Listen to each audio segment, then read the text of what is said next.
నింపుకొని పెట్టుకుంటే సార్ ఈ సమ్మర్కి మనకు వాటర్ సఫిషియెంట్. ఈ ఫర్దర్ ఇదేమో అట్లా కాదు.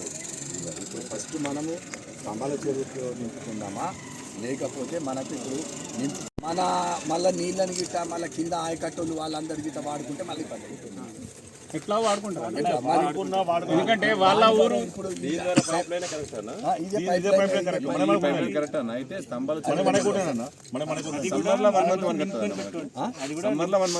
నింపుకొని పెట్టుకుంటే సమ్మర్ లో మనకు కాలువ నీళ్ళు రాకుండా అది స్టోరేజ్ మనకు యూజ్ అవుతుంది. ఆ స్టోరేజ్ నుంచి మళ్ళీ ఎట్లా మనకు తీసుకుంటాం? ఇది ఉంది సార్, కనెక్షన్ ఉంది సార్. మనకు స్లూయిస్ నుంచి డైరెక్ట్ ఛానల్స్ ఉన్నాయి సార్. ఛానల్ ఉంది డైరెక్ట్ మన చెరువు పడుతుంది సార్. మళ్ళీ స్తంభాల చెరువు నుంచి వెళ్ళి షరాబ్ కాలువ నుంచి వెళ్ళి తాళ చెరువు. మనం ఇప్పుడు అది దాటి వచ్చినాం అన్న, ఆ కాలువ దాటి వచ్చినాం మనం. మెయిన్ రోడ్ మీద ఉంటుంది అది. అక్కడ నుంచి పక్క నుంచి మనకు అలా తూము ఉన్నది. ఇది మాత్రం ఇప్పుడు రేపు భవిష్యత్తులో సార్ ఇది అయిపోయినాక కూడా మళ్ళీ కింద ఆయకట్టు రైతులు వీళ్ళందరితో కాదంటే ఇబ్బంది అవుతుంది సార్. డెఫినెట్గా రైతులు ఎంత ఆయకట్టే ఎంత ఉంటుంది ఇది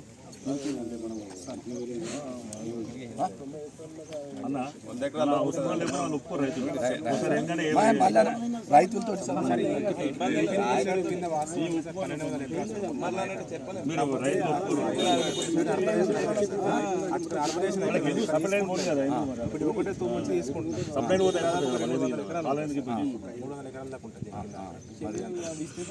అవును. ఇప్పుడు దాని బదులు మనకు ఇక్కడ తీసుకొని మళ్ళీ వీళ్ళందరూ ఇబ్బంది పడే బదులు మనం ఇది పైప్ లైన్ ద్వారా ఇది చేసుకుంటే బెటర్. ఇప్పుడు పర్మనెంట్ మళ్ళీ అక్కడ మళ్ళీ వాళ్ళ రైతులు ఇప్పుడు ఆల్రెడీ ఇది ఉన్న ఎగ్జిస్టింగ్ కదా. అయితే వరదకాలు వచ్చినప్పుడు అన్న ఇది మనము ఇప్పుడు ఈ టైంకు మార్చి ఏప్రిల్లో ఫాలో అయిపోతుంది. మనం ఒకసారి నింపుకొని పెట్టుకుంటే మేల మనకు ఒక 1 month వాడుకోవచ్చు ఒకసారి అంతే. అయినా ఒక్కొక్కసారి కూడా వాటర్ కోసం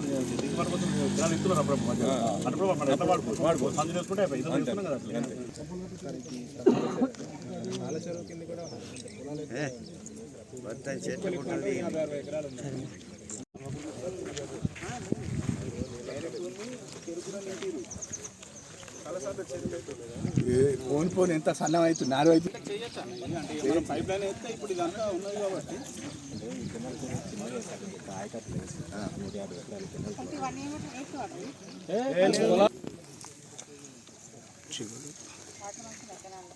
ఇప్పుడు సార్ ఇప్పుడు ఇది మన ఇది ఇప్పుడు ఇంత ఉంటుందా పైప్ లైన్? మనకు 800 mm అంటే ఎంత వస్తుంది అందాజా మీటర్? దీని డబుల్ ఉంటుందా? దీని డబుల్ ఉంటుంది. ఇది 4 వస్తుంది సార్. దీనికంటే డబుల్ కంటే ఎక్కువ ఉంటుందన్న. దీనికంటే ఎక్కువ ఉంటుంది, డబుల్ కంటే ఎక్కువ ఉంటుంది. పైప్ ఉందా మనం అనేది వాటర్ పోయితాను పైప్ దీనికంటే ఎక్కువ ఉంటుందన్న. అంటే ఈ ఫ్లో ఉండాలి ఆడికి పోయే వరకు. ఈ ఫ్లో ఉంటే నీకు ఎంత వాటర్ అంటే అంత వాటర్ గుంజేస్తుంది. ఫ్లో అనేది ఎక్కువ ఉండాలి. ఇప్పుడు ఇంత స్పీడ్ ఉంది కదా అన్న వాటర్, ఇదే స్పీడ్ తోటి పోతే మనకు ఇంతకంటే డబుల్ ఉంటే ఎనఫ్ అవుతుంది. ఇక్కడ పోతాయి పోయిన కొద్ది ఇబ్బంది అవుతుంది. అదే మరి అనేది పోయిన ఇప్పుడు ఇక పైప్ లైన్ అయితే వాటర్ స్లో అయితే ఏమైతుంది అంటే మెల్ల అవుతుంది. ఓపెన్ ఇట్లా ఇది ఉంటే రైతులు వాడుకుంటారు. పైప్ అయితే ఎవరు మన డైరెక్ట్ మన దానికి. ఇప్పుడు ఏం చేస్తారన్న అంటే కొంచెం పోయినాక ఈ పొలాలు డైవర్ట్ చేస్తారు. వీళ్ళు వాడుకోకుండా సార్ దీన్ని ఒప్పించడు కాదు, ఇది ఇక్కడ మనం దీన్ని కాక మనము వేరే పైప్ వేసుకోవాలి. ఇది వాడుతూ మళ్ళీ పక్కకి వెళ్ళిపోతారు. అన్న ఇప్పుడు ఇదేమో పైప్ అయితే ఏమవుతుంది మన మొత్తం ప్యాక్ అవుతుంది. వీళ్ళు ఒప్పుకోరు రైతులు. ల్యాండ్ అంటే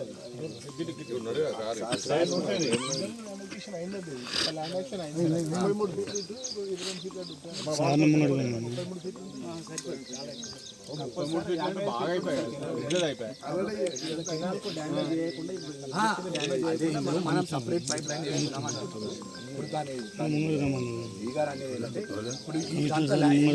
అక్కడ వరకు వెళ్ళే ఉంది కదా. మనం మార్కింగ్ పెట్టుకొని చేసుకుంటే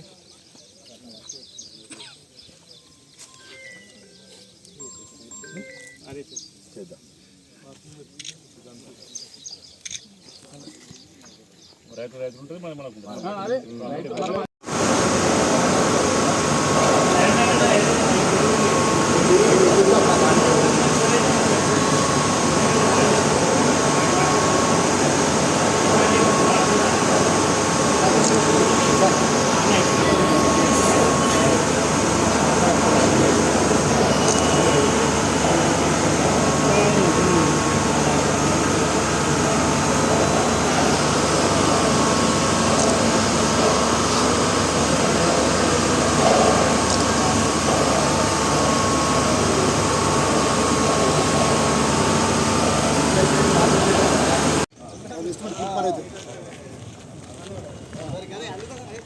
ఇప్పుడు యాక్చువల్లీ ట్యాంక్ దాంట్లో వాటర్ ఉన్నాయి. ఇప్పుడు ఒక కోటి పెడితే ఇది అయితే మనం వాడుకోవచ్చు. ఫిల్టర్ ఇంట్లో నుంచి ఇట్లా అదే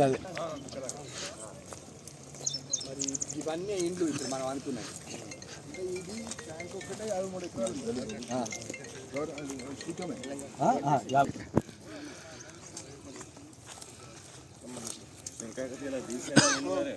ఉన్నాయి కదా కట్టలు చెబుతున్నారు మళ్ళీ అప్పుడు వచ్చి కట్టలు వచ్చేది ఇష్టం తీసి ఇదంతా కొట్టేసి మనకి నీళ్ళు దాకా ఉంటాయి. బెస్ట్ పరిష్కారం ఉన్న కడిగి చేద్దామని ఉన్న కాడికే చేద్దాం. లేదు ఎప్పుడు పడితే పళ్ళు లేదు ఇక లేని తీర్చిపెట్టి అట్లా ఇల్లు కట్టుకున్నారు అదంతా ఉన్న కడిగి చేద్దాం. ఇన్న సంగతి తర్వాత సరే ఉన్నది చేసి స్టార్ట్ చేద్దాం మనం. ముందు వర్షాలు పడ్డప్పుడు ఆ నీళ్ళు నిండి ఇట్లా వాటర్ వస్తాయండి ఇక్కడ దాకా.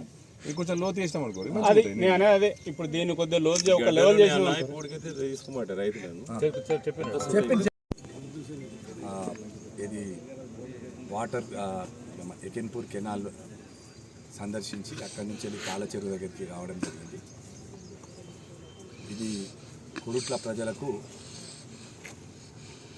ఎప్పుడు కూడా నిరంతరంగా నీళ్ళు వచ్చే విధంగా దాదాపు 1,20,000 జనాభా ఉన్నది. అంటే మన పట్టణం కూడా చాలా విస్తరిస్తూ ఉన్నది. మరి ఆ జనాభాకు సరిపోయేంత నీళ్లు మిషన్ భగీరథకు ఆల్టర్నేటివ్ సప్లై కావాల్సింది అని కేంద్ర రాష్ట్ర ప్రభుత్వాలు నిర్ణయం తీసుకొని మన కురుట్ల పట్టణానికి నిజంగా కూడా 41,50,00,000 రూపాయలు రావడం జరిగింది. సో ఆ డబ్బులతోటి మరి ఆల్టర్నేటివ్ మిషన్ భగీరథకు, ఎందుకంటే మిషన్ భగీరథ డబ్బా కాడ బోర్లు ఫెయిల్ అయినా మిషన్లు ఫెయిల్ అయినా మన కురుట్ల ప్రజలందరికీ కూడా తాగునీటి సమస్య వస్తూ ఉన్నది. సో మున్సిపల్కి కూడా చాలా ఇబ్బంది అవుతున్నది వాళ్ళకు మళ్ళీ సప్లై చేసేందుకు.